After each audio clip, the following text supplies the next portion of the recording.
ഇതിങ്ങനെ തീ വന്നല്ലോ. ഇനി നമ്മള് ഈ വെള്ളം ഇത്ര വേണം വെള്ളം, എന്നിട്ട് ഇത് അതിന്റെ മേലേക്ക് തെളിക്കണം.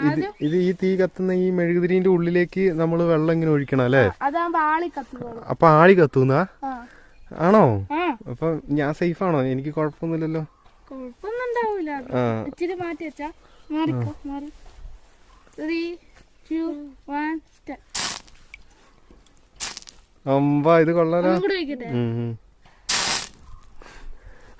ഇത് കൊള്ളാലോ.